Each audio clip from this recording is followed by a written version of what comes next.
할렐루야. 우리 주님께 모든 영광 올려드립니다.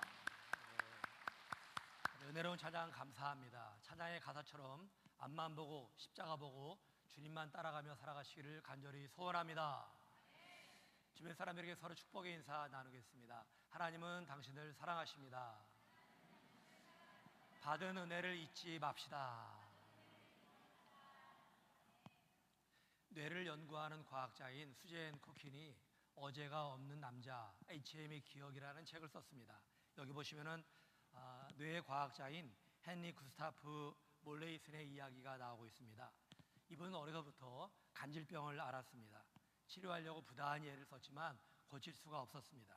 그러다가 간질의 원인이 바로 뇌에 있는 해마이다라는 걸 알게 되었고 해마를 제거하는 수술을 하게 되었습니다. 그때 그의 나이가 27살이었습니다.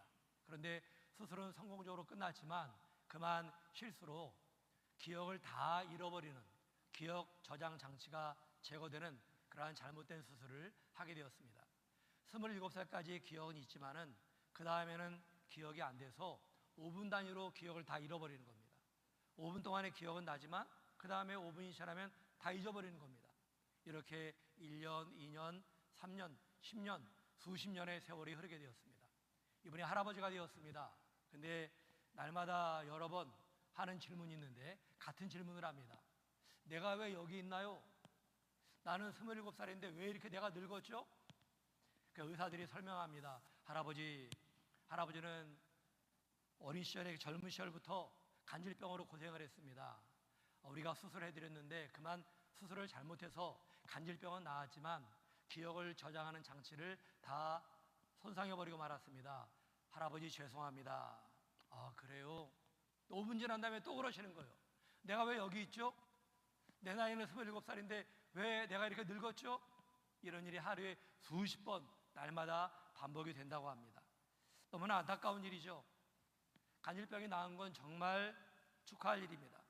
하지만 기억을 해야 되는 걸 기억하지 못하며 살아가는 것은 정말 불쌍한 모습이라고 말할 수가 있습니다. 근데 우리도 신앙생활하면서 이렇게 불쌍한 모습으로 살아갈 때가 있습니다. 반드시 기억을 해야 되는데, 언제나 잊지 않고 기억을 해야 되는데 종종 잊어버리며 살아가는 너무나 귀한 진리가 있다고 하는 것입니다. 오늘 성경에 보시면은 우리가 반드시 기억을 해야 되는 것이 무엇인지 세 가지가 나타나 있습니다. 첫째는 나는 죄인이다 하는 사실입니다. 나도 역시 죄인이다 하는 이 사실을 잊지 말아야 되는데 우리는 종종 잊으며 살아갑니다. 사람들이 가지고 있는 일반적인 특성이 있습니다. 다른 사람들을 비판하며 또 판단하기를 좋아한다라고 하는 거예요. 근데 그렇게 비판하면서 나 역시 크게 다르지 않다라는 사실을 잊고 살아갑니다. 사람들의 마음속에는 다른 사람은 비난하면서 자신은 합리화하려는 심성이 있습니다. 저도 예외가 아닙니다. 특별히 운전할 때 얼마나 그걸 많이 제가 확인하는지 모릅니다. 운전할 때 누가 갑자기 휙 지나가면은 아니 저 사람 저거 운전 저렇게 위험하게 해 하고 비난합니다. 근데 바로 제 앞에 있는 차가 너무나 천천히 가요. 차를 왜 좌우로 돌리려고 하는데 옆에 차들이 다닙니다. 앞차가 좀 빨리 가야 되는데 빨리 안 갑니다. 그러면 아니 저 한심하고 답답한 사람 같으니라고 빨리 안 가고 뭐해? 이렇게 비난합니다. 제가 신호를 위반할 때도 있습니다. 신호 위반할 때는 다 사정이 있어서 그런 거야. 그러면서 신호를 위반합니다.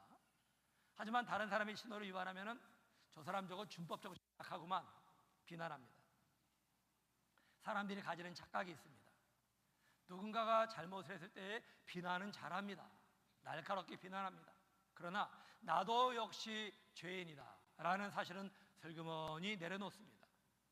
오늘 성경에 나타난 사건도 이러한 심리에서 비롯되었습니다.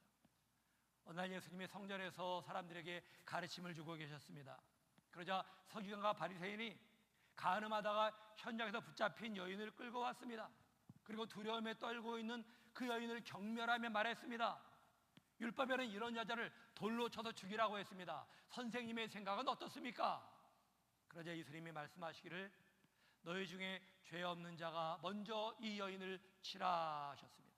그리고 땅에다 뭔가를 쓰시자 사람들이 그걸 보면서 양심의 가책을 느끼며 손에 있던 돌을 내려놓고 한 사람 한 사람 사라졌습니다. 이 여인을 돌로 쳐서 죽이려던 이 험악한 분위기에서 예수님이 먼저 하신 일이 무엇입니까? 그 여인을 비난하던 사람들도 역시 죄인이다, 같은 죄인이다 하는 사실을 일깨워주셨습니다. 여러분, 이때 예수님이 바닥에 쓰신 글이 무엇일까요? 성경학자들은 그때 그 자리에 있던 사람들 한 사람 한 사람의 은밀한 죄를 기록했다라고 해석을 합니다. 예를 들면 아무개는 몇 월 며칠에 공금 2만 달란트를 횡령했다라고 쓰셨습니다. 그리고 아무개는 남몰래 부녀자와 간음을 했고 지금도 그 짓을 하고 있다라고 썼습니다. 그리고 아무개는 자신의 도둑질을 다른 사람에게 뒤집어 씌웠다라는 글을 썼다고 하는 것입니다. 이렇게 그들이 은밀하게 지은 죄를 깨닫게 하셨습니다. 그러자 그들의 태도가 바뀌었습니다. 그 여인을 죽이려고 들었던 그 사람들이 하나 둘씩 자리를 뜨면서 어디론가 사라져버렸습니다. 그들의 태도가 달라진 것입니다. 여러분, 변화는 자신의 죄를 깨닫는 데서 시작이 됩니다. 내가 죄인인데 누구를 정죄한단 말입니까? 나도 남 모르는 죄를 범하고 있는데 누구를 비난한단 말입니까? 다른 사람을 비난하고 정죄하는 이유는 내가 죄인임을 잊어버리기 때문입니다. 이게 얼마나 심각하고 큰일인지 모릅니다. 어느 목사님의 이야기입니다. 아버님이 농사를 지으셨답니다. 이 목사님도 아버님을 열심히 도와드렸습니다. 군대 갔다가 휴가차 나오게 되면은 아버님이 떼약 붙어서 일하고 도저히 쉴 수가 없어가지고 나가가지고 열심히 일을 하곤 했답니다. 서울에서 목회하다가도 시골에 가면은 아버님을 도와주는 게 일입니다. 서울로 돌아올 때는 녹초가 되어 있을 때가 많았다고 합니다. 한 번은 밭에서 일을 하는데 작은 돌이 하나 나와 있습니다. 이 돌이 나와 있기 때문에 그 주변을 제대로 개간할 수가 없거든요. 이 돌을 캐기 위해서 삽을 들고 곡괭이를 들고 일을 하는데 아버님이 말리시더랍니다. 얘야, 그 돌은 못 캔다. 아닙니다, 제가 캘 겁니다. 이것 때문에 걸리적거리는데 이 밭농사에 얼마나 많은 피해를 주고 있습니까? 아예 뽑아버리겠습니다. 그래서 아버님이 하시는 말씀이 그건 안 된다. 뿌리가 얼마나 깊은지 몰라. 아니 이까지고 깊어봐야 얼마나 깊겠습니까? 힘을 다해서 땅을 파고 뽑으려고 했습니다. 근데 안 되더랍니다. 도중에 포기하기가 부끄러워가지고 계속 뽑는데 안 되는 거예요. 뽑으려고 하는데 안 되는 거예요. 나중에는 땅속을 1m나 팠습니다. 봤더니만 뿌리가 저 산과 연결이 되어 있더랍니다. 엄청나게 커다란 바위였어요. 엄청나게. 근데 밭에 조금만 올라온 거였습니다. 그래서 부끄럽지만 그만두고 말았다고 합니다. 근데 여러분, 우리가 신앙생활하면서 알아야 할 사실이 바로 이것입니다. 우리 인간에게 엄청나게 깊은 뿌리가 있다고 하는 거예요. 엄청나게.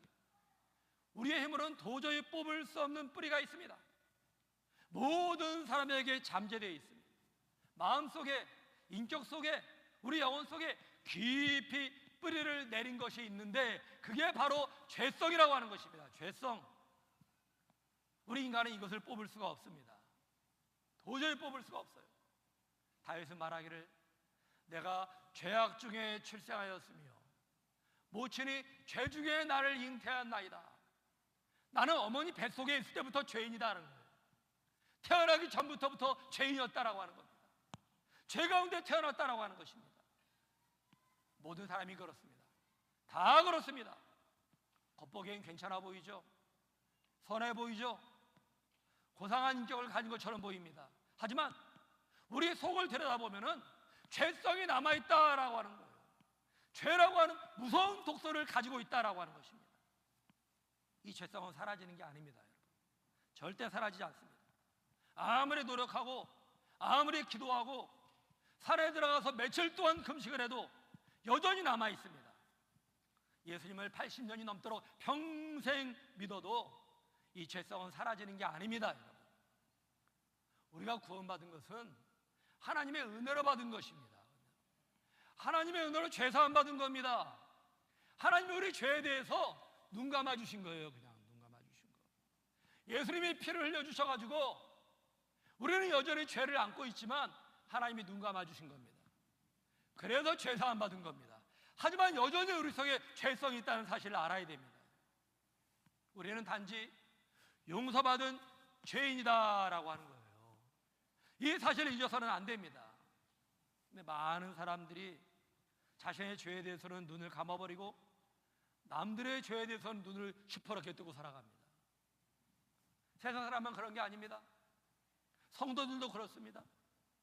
내 죄는 전부 다 감춰버리고 남의 죄만 들춰내기에 바빠요. 예수님께서 이러한 모습을 보시고 이렇게 말씀하셨습니다. 어쩌요?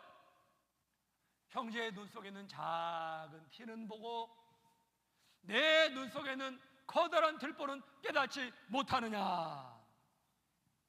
남의 눈 속에 있는 티만 보지 말고 먼저 자기 눈 속에 있는 들보를 보라고 하는 겁니다.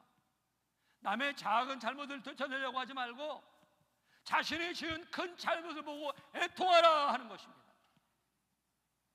사랑하는 성도 여러분, 여러분은 남의 죄가 아니라 내 속에 숨어있는 죄를 보려고 하시기를 바랍니다. 남의 허물은 작게 보시고 내 허물은 크게 보시기 바랍니다. 이런 말미암아 다른 사람을 정죄하며 비난하는 잘못 가운데 거하지 않게 되기를 주의 이름으로 축원합니다. 두 번째는 하나님의 은혜입니다. 하나님의 은혜를 잊어서는 안 됩니다. 여러분, 왜 우리가 남의 잘못에 대해서 쉽게 비난하고 정죄할까요? 하나님의 은혜를 경험하지 못했기 때문에 그렇습니다. 근본적으로는 그래요. 왜 하나님을 믿는다고 하는 사람들이 완악하게 변할까요? 받은 은혜를 잊어버리기 때문에 그렇습니다. 교회 다니면서 가장 불행한 사람은 하나님의 은혜를 경험하지 못하고 교회에 다니는 분들입니다.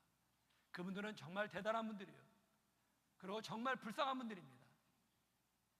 두 번째로 불행한 사람은 하나님의 은혜를 경험해서도 잊어버리며 살아가는 사람들입니다. 정말 불쌍한 사람들입니다. 설교를 준비하다가 과거에 도울 김용옥 씨가 썼던 글을 읽었습니다. 도울이 기독교 단체에 초청을 받고 강의하려고 하는데 순서 중에 찬송가를 부르는 시간이 있었다고 합니다. 찬송가를 부르면서 그렇게 눈물이 났다고 그래요. 마침내 강단에 서서 이렇게 말했답니다. 제가 찬송가를 듣고 있으니 눈에 눈물이 납니다. 한동안 목이 베었다고 합니다. 이어서 말하기를 신앙심이 깊었던 어머니가 생각납니다. 어린 시절에는 교회 가는 게 저에게는 감격이었습니다 하는 말을 했다고 합니다. 그 다음에는 기독교를 비난하면서 예수를 믿어야 구원을 받는다는 배타성을 버려야 돼요, 이따위 소리 나고 앉아 있습니다. 교회를 허무는 말들을 그냥 마구 쏟아붓고 있어요. 지금도 그 짓을 하고 있습니다. 도울이. 저는 그 글을 읽으면서 도울이 과연 하나님의 은혜를 경험했던 사람이었을까라는 생각을 잠시 해봤습니다. 여러분 생각은 어떠세요? 저는 그가 하나님의 은혜를 경험한 적이 있었다고 생각합니다. 찬송 부를 때 눈물을 흘렸다라고 하는 것은 은혜의 흔적이 남아있기 때문에 그래요. 은혜의 흔적. 그러면 지금은 어떨까요? 그는 주일 성수를 안 합니다. 교회 나가지 않습니다. 예수님 믿어야 구원받는다 이런 말을 하지 않고 반대로 말하고 있어요. 예수를 믿어야 구원받는다는 독선을 버려라 이따위 말을 하고 있습니다. 하나님의 은혜를 완전히 잊어버린 채 살아가는 겁니다. 불신자만도 못하게 살고 있습니다. 지금 성경은 이렇게 말씀하고 있습니다. 히브리서 6장 4절 6절에 보시면 한 번 빛을 받고 하늘의 은사를 맛보고 성령에 참여한 바가 되고 하나님의 선한 말씀과 내세의 능력을 맛보고도 경험하고도 타락한 자들은 타락할 수가 있다고 하는 거예요. 이건요, 하나님의 은혜를 받은 다음에도 얼마든지 타락할 수 있습니다.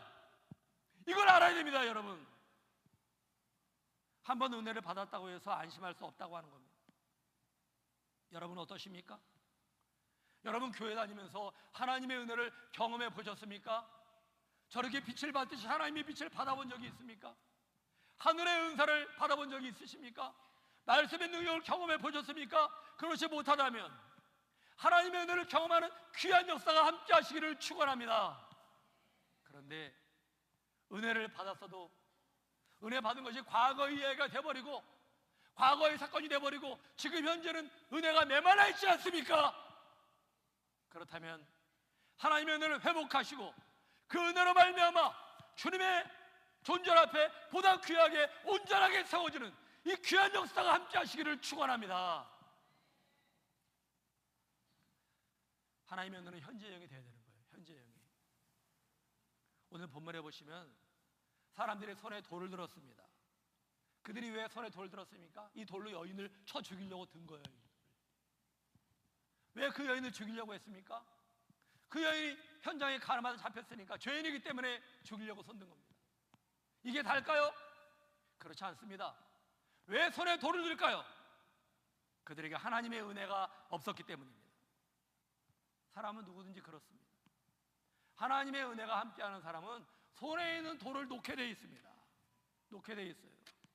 그러나 하나님의 은혜가 없는 사람은, 하나님의 은혜가 메마른 사람은 돌을 들어서 놓지는 않아요. 기회만 되면은 들어치려고 합니다. 은혜란 값없이 주시는 하나님의 선물을 의미합니다. 만약에 값을 주고 그 대가로 주어지는 것이라면 그건 은혜가 아닙니다. 그리고 받을 만한 자격이 있어서 받아도 그것은 은혜가 아닙니다. 근데 우리 성도들은 은혜로 사는 사람들입니다. 은혜로. 다시 말해서 아무런 받을 만한 자격이 없지만, 아무런 대가를 지불한 게 없지만 하나님의 은혜로 말미암아 죄사함 받고 구원을 받았다라고 하는 것입니다. 하나님은 우리의 죄를 다 용서하셨어요. 다. 예수님이 십자가를 지심으로 우리의 죄를 적당히 용서한 게 아니라 다 용서하셨어요. 다. 그리고 하나님의 자녀로 삼아주셨습니다. 천국의 영원한 백성으로 삼아주셨습니다. 이게 얼마나 엄청난 일입니까? 얼마나 커다란 은혜입니까? 모든 게 다 은혜로 이루어진 거예요. 너희가 하나님의 은혜에 의하여 믿음으로 말미암아 구원을 받았습니다. 시작이 하나님의 은혜입니다. 하나님의 은혜가 시작이 되어서 믿음이라는 방법으로 구원을 받았다라는 거예요. 출발이 하나님의 은혜입니다, 여러분. 출발이 인간의 노력과 수고가 아니라고 하는 겁니다. 하나님이 선물로 주신 거예요. 우리에게 자격이나 조건이 내준 게 아닙니다. 거저 주신 거예요. 거저. 그러니 한번 생각해 보십시오. 그렇게 많은 은혜를 받은 사람이, 엄청난 죄사함을 받은 사람이 누구에게 돌을 든단 말입니까? 어떻게 돌을 들 수가 있겠습니까? 그런 사람은 아직까지 은혜를 받지 못했거나 이미 받은 은혜를 다 잊어버렸기 때문에 그래요. 잊어버려. 은혜 받은 사람은 손에 있는 돌을 놓게 되어 있습니다. 짐 콜린스와 제리 포라스가 쓴 성공하는 기업들의 8가지 습관이라는 책이 있습니다. 성공적인 기업이 가지고 있는 그러한 공통된 습관들을 소개하고 있습니다. 근데 이 책에서 아주 흥미로운 글을 읽었습니다. 이러한 내용이었습니다. 발전한 기업의 역사를 살펴보면 그들이 이룩한 최고의 업적들이 상세한 전략적 계획에 따라 이루어졌다기보다는 이것저것 하던 중에 우연히 이루어졌다라고 하는 거예요. 아주 크게 성공한 기업들을 보면은 헌신적인 노력이 아니라 우연한 발견에 의하여 기업이 크게 성장했다라는 뜻입니다. 예를 들면 존슨앤존슨이라는 세계적인 회사가 있죠. 회사 매출액의 44%를 차지하는 베이비 파우더가 그렇습니다. 우연히 발견한 거예요. 우연히. 그 외에도 매직 테이프, 페니실린, 엑스선, 템플론, 다이너마이트, 왁신도 우연히 발견이 된 것입니다. 이렇게 성공적인 기업이 가지는 특징이 또 한 가지 있는데, 기업의 이윤을 사회에 환원한다는 거예요. 환원을 잘한다는 겁니다. 그 이유가 뭘까요? 우연히 발견한 것이고 우연히 기업이 크게 성장했기 때문에 나눠주는데 부담이 없는 겁니다. 거저 받았으니 거저 주는 마음으로 그렇게 나눠주는 거예요. 이걸 경제학자들은 세렌디피티라는 말을 사용했습니다. 우연히 운 좋게 예상 밖에 이루어진 발견이라는 말을 쓰고 있습니다. 마치 성경이 말씀하고 있는 하나님의 은혜와 비슷한 개념을 가지고 있습니다. 하나님의 은혜를 받고 나면은 그 은혜를 잊을 수가 없죠. 은혜를 잊지 않고 살아가는 성도가 어떻습니까? 마음이 너그러워져요. 가진 걸 나눠줍니다. 손에 있는 돌을 내려놓게 되어 있습니다. 은혜 받은 사람의 특징입니다. 그러나 아직 그 은혜를 받지 못했거나 받았어도 은혜가 메말라버린 사람들은 여전히 돌을 주고 있어요. 여전히 돌을 주고 있어요. 다른 사람에게 돌을 던지며 남을 비난하고 정죄하며 살아갑니다.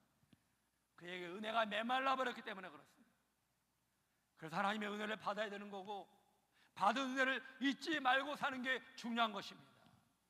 여러분에게 하나님의 은혜가 날마다 경험되는 귀한 역사가 함께 하시기를 소원합니다.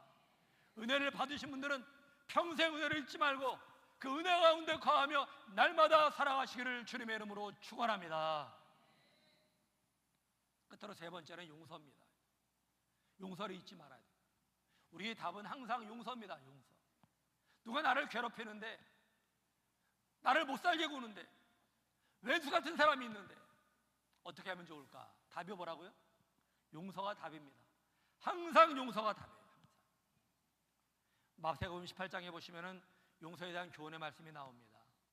하나는 베드로가 예수님께 물었습니다. 주님, 도대체 나에게 죄를 범할 때 몇 번이나 용서를 하면 좋을까요? 한 7번 하면 되겠습니까? 넉넉 잡고 얘기한 겁니다.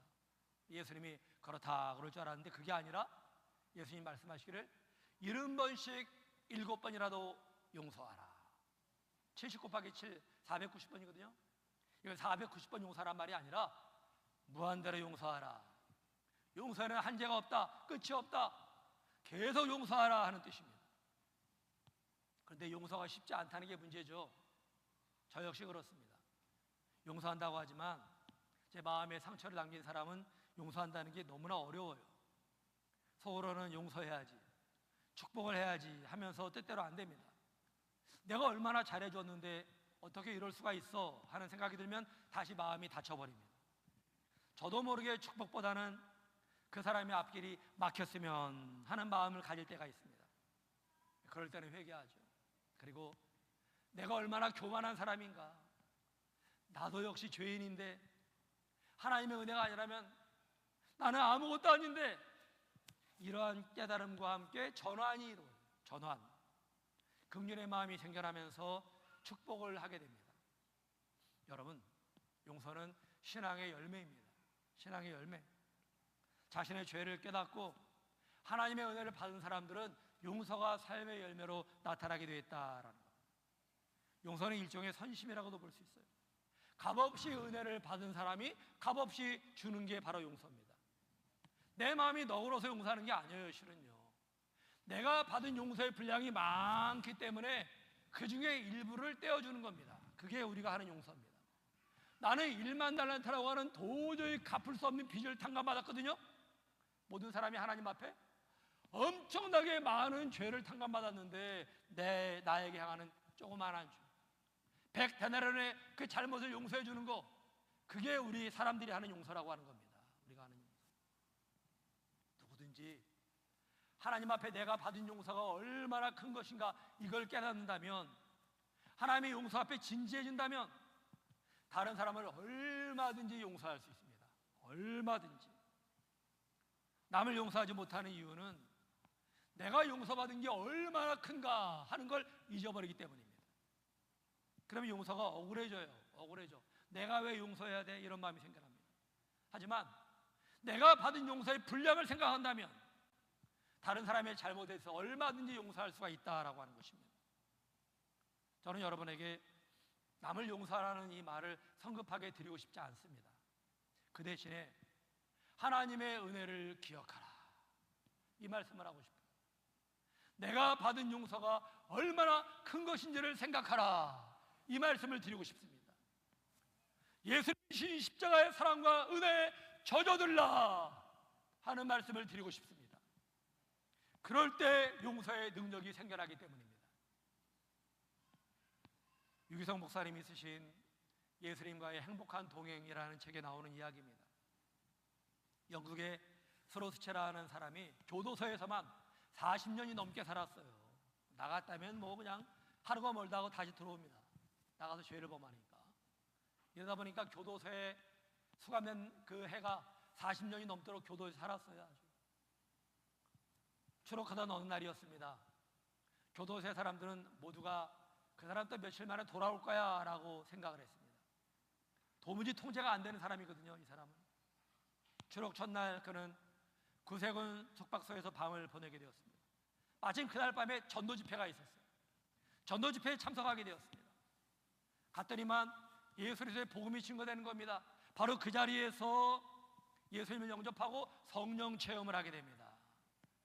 그 새 사람으로 변화되어서 구세군 추록자 보호소에서 18년 동안 봉사하게 됩니다. 죽을 때까지 봉사한 거예요. 18년 동안. 그가 이렇게 간증했습니다. 나는 가죽 채찍으로 50대씩 8번 한 대만 맞아도 살이 우두둑 찢어지는데요. 얼마나 많이 맞은 겁니까? 400달러 매를 심하게 받고 40년 동안 교도소 생활을 했어도 변화되지 못했습니다. 그러나 예수님을 만난 순간 여기 빠진 말이 뭘까요? 하나님의 은혜를 받고 하나님의 용서를 체험하고 이게 빠진 거죠. 그 순간 이렇게 변화되어 새 사람이 되었습니다. 할렐루야! 이게 하나님의 역사입니다. 이게 하나님의 역사. 오늘 읽은 성경으로 한번 다시 돌아가 보겠습니다. 예수님께서 돌을 들어 여인을 치려던 사람들에게 말씀하셨습니다. 죄 없는 자가 이 여인에게 돌을 던지라. 그러자 노인으로 시작하여 젊은이들까지 다 집으로 가버렸습니다. 두려움에 떨고 있는 이 여인에게 예수님이 말씀하셨습니다. 너를 정죄하던 사람들이 지금 어디에 있느냐? 주여 아무도 없나이다. 그때 예수님이 말씀하셨습니다.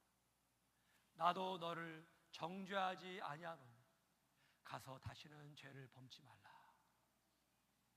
이때 이 여인이 무엇을 느꼈을까요? 하나님의 따스한 사랑을 느꼈습니다. 죄 용서를 경험했습니다. 은혜를 받은 것입니다. 우리가 잠시 생각하는 시간을 가졌으면 합니다. 용서를 체험한 이 여인이 어떻게 변화되었을까요? 많은 성경학자들이 바로 본문에 나타난 이 여인을 나사로의 누이 마리아였다라고 해석을 합니다. 마리아가 어떻게 변화되었습니까? 먼저 같은 자매 마르다와 동생 나사로를 전도했습니다. 예수님이 시몬이라는 사람의 집에 가셨을 때에 시집 미션으로 평생 모아두었던 옥합을 깨뜨려서 그 귀한 것을 예수님의 발에 부어드렸습니다. 그 감히 자기의 손을 못 대고 머리카락을 풀어서 이 머리카락으로 예수님 발을 닦아드렸습니다. 예수님이 십자가에 달리신 후에 시신이 무덤에 안장되자 모든 사람들이 예수님의 무덤에 가기를 두려워했습니다. 죄인 취급받을까 봐. 하지만 이 여인은 사람들의 시선을 아랑곳하지 아니하며 무덤을 가장 먼저 찾았는데 그가 바로 마리아였습니다. 무덤을 향해 가다가 부활하신 예수님을 인류 최초로 만난 사람이 또한 마리아였습니다. 얼마나 놀라운 변화이고 축복입니까? 우리 하나님의 은혜와 용서가 마리아를 이렇게 변화시켜 놓은 것입니다. 하나님의 은혜와 용서를 체험할 때 누구든지 그에게 변화가 나타납니다. 은혜를 받을 때 누구든지 은혜의 사람이 됩니다. 다른 사람에 대한 용서의 마음도 생겨나게 되는 것입니다. 사랑하는 성도 여러분, 십자가 앞에서 날마다 나를 발견하며 나는 용서받은 죄인이라는 사실을 늘 마음에 새기며 살아가시기를 바랍니다. 하나님의 은혜가 과거형이 아니라 현재형이 되어서 날마다 은혜 가운데 거하며 살아가시기를 소원합니다. 이런 말미암아 하나님이 나를 용서하신 것 같이 나도 다른 사람들을 용서할 수 있는 은혜의 사람, 하나님의 사람들이 다 될 수 있기를 주님의 이름으로 축원합니다. 우리 다 같이 일어서서